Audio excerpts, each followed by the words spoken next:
Beïr Nabli, est-ce qu'il pourrait sortir côté égyptien? Parce que finalement, cette barrière à Rafah, on pourrait imaginer le peuple palestinien la faire sauter. Sauf qu'il reste là. Qu'est-ce que ça signifie, ça?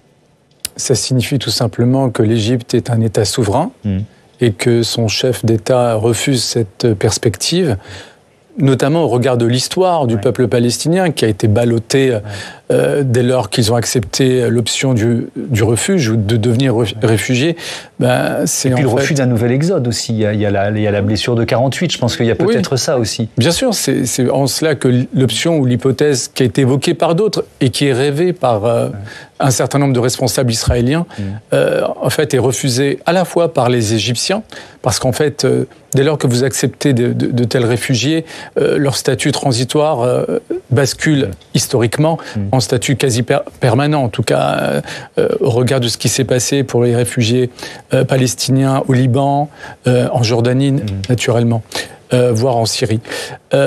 Et donc il y a un refus des Égyptiens de pouvoir traduire en acte cette hypothèse-là, et puis naturellement les Palestiniens eux-mêmes de Gaza refusent de tomber dans ce piège, parce qu'il s'agit en réalité d'un piège qui est conçu aussi comme un scénario plausible côté israélien. Donc aujourd'hui, la question est de savoir si côté égyptien on va céder finalement à une forme de pression démographique, humanitaire, et est-ce que les Palestiniens eux-mêmes vont finalement céder également à cette situation de catastrophe humanitaire qu'ils subissent? Et grosso modo, est-ce que finalement la seule option que représente cette hypothèse-là n'est pas finalement une option qui relève de la survie des Palestiniens? Un témoignage, on en a entendu dans le sujet de Jérôme Barbier. Allez-y, mais je vais vous redonner la parole juste après. Vous juste pour dire, juridiquement, on est quand même dans du transfert forcé, voire du nettoyage ethnique. On le dit depuis le début, mais on a tellement normalisé les choses qu'on est dans des crimes internationaux. Alors, est-ce que ça veut dire, je voudrais qu'on sonde un peu l'opinion israélienne, est-ce que ça veut dire qu'on est encore dans le temps du deuil, mais aussi de la vengeance d'une certaine façon? C'est ça ce à quoi on assiste? De la vengeance, c'est sûr, et on y reviendra, mais du deuil aussi. Pour ce qui est des images qu'on vient de voir, c'est des images authentiques, au sens où on a quand même affaire à un homme politique, mais il ne joue pas. Il exprime quelque chose qui, à mon avis, est partagé par l'écrasante majorité des Israéliens, et qui nous parle parce que, en vérité, au-delà de la population du peuple israélien, c'est un discours fondé sur ce qui fait notre humanité. Donc, on devrait tous être sensibles à cela. Moi, ce qui me trouble, c'est que le même président israélien puisse par ailleurs également tenir des discours déshumanisant littéralement l'autre, les Palestiniens, le Palestinien, puisque, sans le citer littéralement, il a quand même considéré que finalement l'attaque du 7 octobre avait pour responsable les Palestiniens. Et pas seulement le Hamas. En assimilant les civils aux terroristes du Hamas qui ont perpétré le massacre du 7 octobre. D'une certaine manière, il a donc autorisé moralement et politiquement les massacres auxquels on assiste depuis le lendemain du 7 octobre. Donc, pour moi, dans le long terme, c'est ça qui me pose question. Pourquoi ? Parce que, parallèlement, ce n'est pas n'importe quel chef d'État. C'est une démocratie qui se revendique en plus comme étant la démocratie de la région, l'unique. Mais l'image et le comportement à la fois de ses responsables politiques et de son armée ne sont pas dignes de l'idéal démocratique qui est précisément attaqué par tous les ennemis de la démocratie, dans la région et au-delà. Je pense aux Chinois et aux Russes. Oui, mais après, c'est à quel niveau on met le curseur de la riposte? Vous avez raison, la difficulté, parce que nos démocraties, elles doivent aussi se défendre contre le terrorisme et des attaques comme celle-là. Alors, le niveau, vous avez absolument raison de le dire, le seuil, il est fixé par le droit international. Précisément parce qu'on a affaire à une démocratie qui se présente comme étant un État de droit. Mais est-ce que le droit international rend une riposte possible à Gaza? Bien sûr, ça s'appelle la légitime défense, mais qui n'est pas absolue. Elle est encadrée par un principe qui est celui de la proportionnalité. Tout cela, on devrait même pas le rappeler, parce que ça relève d'un esprit de civilité, de civilisation. On ne peut pas d'un côté précisément faire comme font trop de responsables occidentaux, céder au discours manichéen du bien contre le mal, et de l'autre, oublier précisément ce qui devrait incarner le bien. Le respect des valeurs démocratiques, c'est-à-dire reconnaître notamment l'humanité de l'autre, et en même temps respecter la loi commune, le droit international. Dès lors qu'on a affaire à une armée qui fait fi de toutes les normes, de toutes les lois internationales, il y a un problème.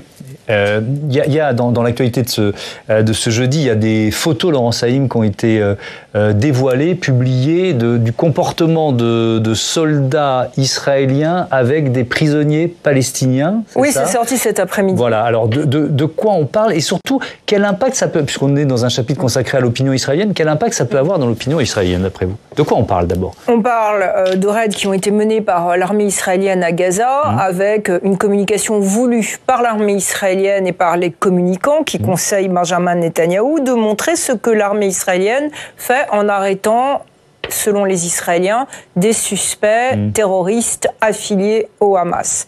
Les photos vont choquer l'opinion publique globale. Et les photos, à mon sens, vont renforcer un sentiment anti-israélien de ce qui se passe. Parce qu'il y a des photos qui rappellent ce que les Américains ont fait au moment de la guerre en Irak. Vous allez voir des dizaines d'hommes qui sont en slip, les yeux bandés, à genoux, avec des soldats israéliens derrière.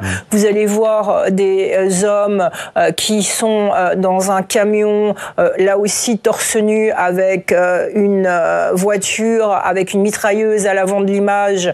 Et donc, quand on voit ces images, ce sont des images assez violentes, mais ces images, encore une fois, sont diffusées pour montrer que la lutte contre le terrorisme est implacable. Alors, moi, je voudrais simplement, quel objectif je voudrais simplement dire que je voudrais répondre à vous parce que je vous estime beaucoup et je vous respecte beaucoup et je pense que la paix, ça se passe aussi toujours par le dialogue, par l'entente, par la compréhension.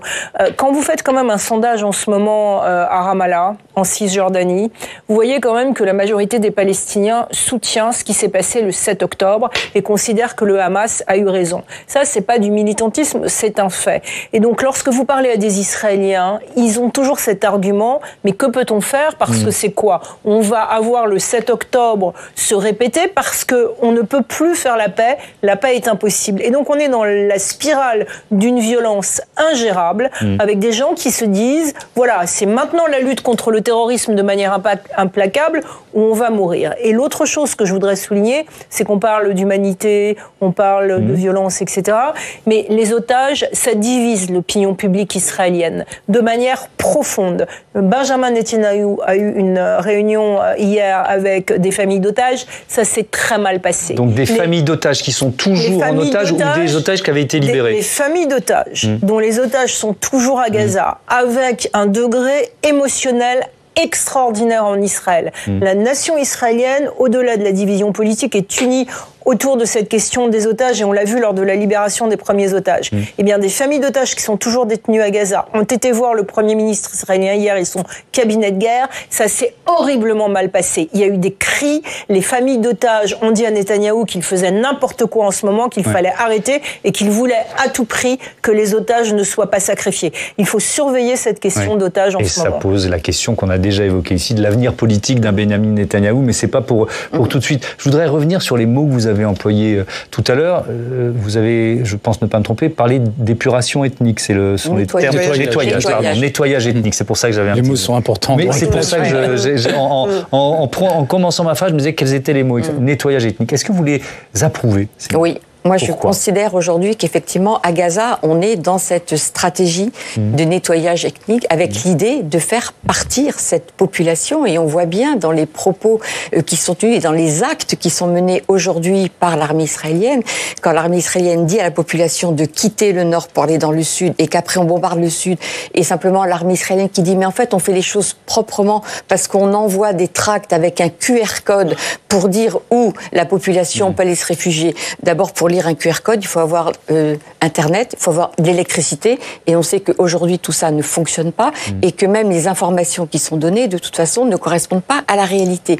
Donc on est dans une stratégie où si, effectivement, pour reprendre ce qu'on a dit tout au début, si l'Égypte ouvre la frontière, elle est responsable d'une deuxième Nakba, la fameuse catastrophe, et que je rappelle que 70% de la population de Gaza est descendant de réfugiés.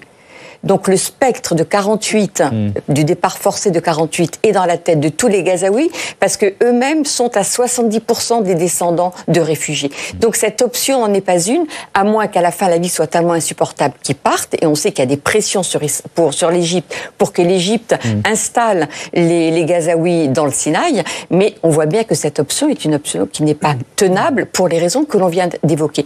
Donc pour toutes ces raisons, il y a cette volonté de la part d'Israël de faire partir les Gazaouis, mais le seul problème, c'est qu'il n'y a nulle part où aller, et c'est pas l'Europe qui va accueillir les milliers ou les centaines de milliers de Gazaouis qui sont là. Donc on est dans une espèce d'impasse, là aussi, impasse stratégique, mais la volonté, me semble-t-il, est quand même très claire. Et dans cette impasse stratégique, Belir Nabi, il y a aussi, effectivement, et ça reprend ce que vous disiez là, la question de la représentativité palestinienne. Qui pourrait représenter les Palestiniens en dehors du Hamas ? C'est une question, bien sûr, qui se pose, qui est très légitime, mais c'est pas la question qui se pose aux Palestiniens. C'est trop tôt ?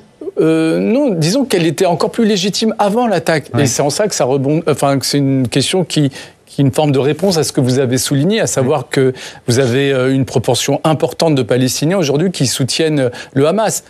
C'est parce que aussi, il n'y a malgré l'horreur de ce qui s'est passé, ils considèrent que le Hamas a eu raison. Oui, parce que c'est pas le seul fait qui les habite. C'est aussi le fait d'être passé à côté d'autres choses, qu'il n'y a pas eu le choix d'une certaine manière. Je veux dire par là, l'alternative politique, est-ce qu'elle a existé à un moment donné pour les Palestiniens ? Je rappelle que l'autorité palestinienne, aussi corrompue soit-elle, et on le sait, et c'est l'une des raisons de son échec aussi, et de son rejet par les Palestiniens aussi. Mais malgré tout, stratégiquement, Mahmoud Abbas, lorsqu'il a accédé à la présidence, avec le soutien des États-Unis et des dirigeants israéliens, sa feuille de route était très claire. Rejet de la violence, stratégie diplomatique. Eh bien, cette stratégie, ces choix forts, soutenu par des Palestiniens, en particulier en Cisjordanie, a abouti à un échec cuisant parce que rejeté, pas soutenu en tous les cas, ni par les Occidentaux, ni par Israël. Donc à partir du moment où vous êtes confronté à cette réalité implacable, à savoir qu'en vérité, concrètement, les accords d'Oslo, puisqu'ils ont existé lorsque Mahmoud Abbas est arrivé au pouvoir, n'ont pas été mis en œuvre concrètement et qu'au contraire, une politique de colonisation a continué à se développer. Je veux dire par là que derrière les mots, c'est des réalités qui ont pesé sur le quotidien des Palestiniens. Ils constatent ce décalage-là. Donc comment faire en fait ? Très vite, il y a encore beaucoup de thèmes à aborder. Très vite, échec total de l'autorité palestinienne et corruption absolue. Et c'est ce que les Américains n'ont cessé de répéter. Et les accords d'Oslo, et on ne va pas refaire toute l'histoire ici, mais à un moment donné, Yasser Arafat avait tout sur la table et c'est Yasser Arafat qui a rejeté à un moment donné ce qui s'est passé. Demandez à tous les gens tous les diplomates qui ont participé à ça, je suis désolé, sur le statut de Jérusalem, il y a quand même eu un refus absolu. Le blocage d'Oslo, un mot, le blocage, c'est la colonisation qui n'a cessé alors qu'elle devait cesser à la signature des accords. Non, mais c'est un point essentiel. Je suis désolé, mais juste pour dire qu'il y a un journaliste de référence en la matière, c'est Charles Anderlin, et il rappelle toujours que ça ne correspond pas à cette réalité. Allez, pardon, c'est moi qui vais décider. Il y a un moment où je dois être le patron un peu autoritaire aussi, parce qu'il y a tellement de choses passionnantes et importantes. Et on ne peut pas refaire toute l'histoire du processus de paix israélo-palestinien, vous le comprendrez bien. Surtout qu'il y a un fait quand même important qu'on peut qualifier d'historique, c'est cette initiative du secrétaire général de l'ONU, Antonio Guterres, qui a déclenché l'article 99 de la Charte des Nations Unies. Est-ce que vous pouvez nous dire de quoi il s'agit pour commencer, Agnès Levallois ? En fait, il s'agit d'un article qui permet d'alerter en cas de danger. Et donc, Guterres estime qu'aujourd'hui, la situation à Gaza relève de ce danger pour la communauté internationale et dans le cadre des rapports de force internationaux. Donc, c'est une mesure annoncée par Guterres qui est extrêmement forte, même si on peut douter de l'efficacité. Mais en tous les cas, je trouve que c'est un signal extrêmement fort et un côté vraiment courageux, parce qu'on sait que Guterres, depuis le début de ce conflit, est vraiment très critiqué par les Israéliens. Et donc là, il y a une volonté, en fait, un peu de mettre le point sur la table de la part de l'ONU, qui est quand même normalement le gendarme du monde. C'est une première depuis 50 52 ans, hein, on l'a dit dans le sujet d'ouverture. Et c'est même un peu plus que ça dans la mesure où c'est une manière de mettre la pression sur les États-Unis. Parce qu'il invite en fait le Conseil de sécurité à se saisir de la question, à appeler à un cessez-le-feu, sachant qu'il y a quelques semaines une proposition de résolution qui a été débattue par le Conseil de sécurité et appelant à un tel cessez-le-feu a été rejetée à cause du veto américain. Et là, le secrétaire général, en réalité, fait un acte de défiance assez spectaculaire, visant implicitement, mais tout le monde a bien compris le message, la responsabilité américaine dans la continuité de cette guerre et dans la manière dont elle est menée. Donc, je trouve que c'est très, très fort. Hein. C'est une manière de transformer les États-Unis en co-responsables de cette guerre, pratiquement. Mais qu'est-ce qui va se passer ? Rien. Il va rien se passer parce que quand vous avez couvert l'ONU, comme je l'ai souvent couvert, dans des crises absolument épouvantables, du Soudan à la Somalie, aux famines, à des guerres, etc., tout le monde se réunit dans des petites salles à New York, dans l'immeuble, et il se passe rien, et tout le monde entend les résolutions, les discours. Mais attendez, il ne va pas y avoir une réunion du Conseil de sécurité où tout le monde prendra la parole et dira oui ou non pour un cessez-le-feu quand même. Qu'est-ce qui se passera sur le terrain ? Je vais vous dire, simplement une séquence où les États-Unis vont être confrontés à la question de savoir s'ils vont utiliser à nouveau leur veto après les images que vous avez rappelées. Pour ce qui se passe sur le terrain, et c'est vraiment tout le débat qu'on a à chaque fois qu'il y a des crises par rapport au rôle de l'ONU, qu'est-ce qui se passe pour les gens qui souffrent sur le terrain ? Rien. Et quand vous êtes dans des camps de réfugiés, quand vous êtes avec des gens qui souffrent, qui sont sur les bombes, ils disent l'ONU y discute, nous on souffre. Il ne se passe rien. Vous avez raison, mais imaginez que les États-Unis utilisent leur veto, ça les placera dans une position mais pratiquement indéfendable sur la scène internationale.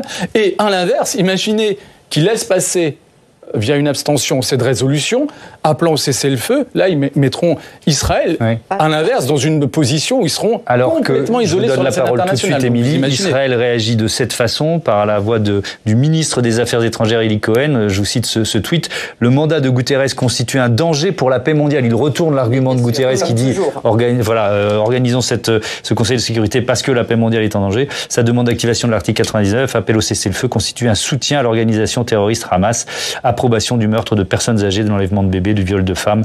Quiconque soutient la paix mondiale doit soutenir la libération de Gaza du Hamas. On s'interroge souvent sur pourquoi on parle tant parfois du conflit israélo-palestinien. Parce que précisément, il a une dimension universelle. Il affecte les valeurs fondamentales de beaucoup de gens et que par conséquent, quel que soit le soutien qu'on puisse exprimer par ailleurs, il mobilise vraiment des valeurs, des sentiments qui sont universels. Et dans le cas américain, il y a aussi trois éléments de particularisme, je trouve. Premièrement, soutien inconditionnel à Israël, qui est une marque de fabrique, l'identité de la politique étrangère américaine. Deuxième élément, ça a été rappelé, une liberté d'expression conçue de manière absolue, donc qui peut donner lieu à des abus de notre point de vue, parce que la liberté d'expression est encadrée en France, beaucoup plus encadrée.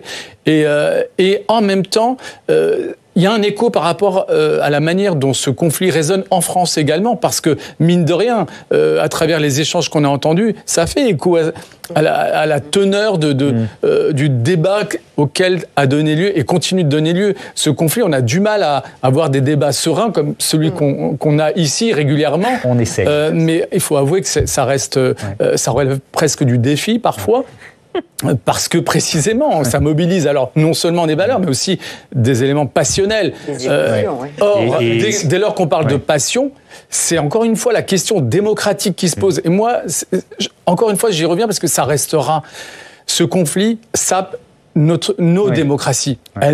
Il ne fait pas de bien ni à la démocratie israélienne, mais ni à nos démocraties. Allez, on parle de la France pour terminer.